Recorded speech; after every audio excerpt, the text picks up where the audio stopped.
सोलापूरच्या बोरामणी गावातील विहीर ढासळली आहे। विहीर ढासळल्यानं 2 मुलं ढिगाऱ्याखाली अडकल्याची माहिती समोर आली। अग्निशमन दल आणि पोलीस घटनास्थळी दाखल झालेत। मुलांना विहिरीतून बाहेर काढण्याचे सध्या प्रयत्न सुरू आहेत।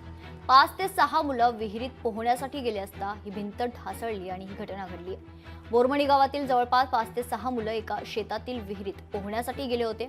त्यावेळी अचानक दगडी विहीर ढासळल्यानं ही सर्व मुलं या विहिरीत अडकलेली आहेत। ग्रामस्थांना घटनेची माहिती मिळताच त्यांनी तात्काळ धाव घेत तिघांना विहिरीतून बाहेर काढले, मात्र 2 मुलं अद्यापही विहिरीतच अडकलेली आहेत।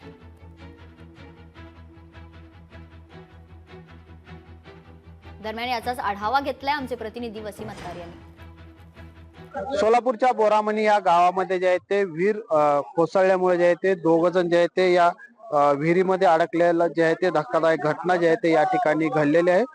एकूण 5 ते 6 मुलं जे आहे ते या विहिरीमध्ये पोहण्यासाठी आले होते, मात्र अचानक विहीर जे आहे ते ढासळल्यामुळे यामध्ये जे आहे ते 2 जण अडकलेले आहेत। त्या दोघांचा जे आहे ते शोध कार्य जे आहे ते या ठिकाणी सुरू आहे। त्यामध्ये 3 जण जे आहेत ते 3 जणांना जे आहे ते वाचवण्यात यश आलेलं आहे। या ठिकाणी अग्निशामक दल असतील व गावकरी असतील यांच्या मदतीने जे आहे ते या 2 जणांचा जो आहे तो शोध जे आहे ते या ठिकाणी सुरू आहे। एकंदरीत पाहिलं गेलं तर 50 फूट जे आहे ते विहीर या ठिकाणी आहे।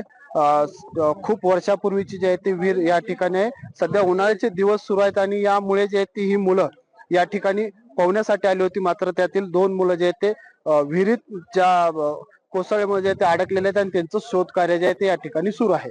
वसीम अत्तार, लोकशाही न्यूज, सोलापूर। एक 5-6 जण तर होते आणि 3 जण आत अजून पवालते, साईडला उभारले होते। उभारल्यानंतर लगेच त्यांनी अजून ढसळा लागला। आल्यानंतर ढसळताना लगेच दोरी वगैरे काढून होती, ते केबल नजरेत पडलं माझ्या। ते केबल तोडून लगेच गाठ मारून कमरेला बांधून वैभव हलसगे आणि गजू हलसगे आणि आकाश पाटील ते नंतर 3 मित्र आले। त्याने 3 जण मिळून लगेच केबल कमरेला बांधून बाहेर काढून त्यांना किती जणांना बाहेर काढलं? 3 जणांना बाहेर काढलो मी। बरं, आणि किती जण होते अंदाजे काय? अंदाजे एक 5 जण होते, 1-2 जण अजून आतमध्ये आहेत असं अंदाज आहे।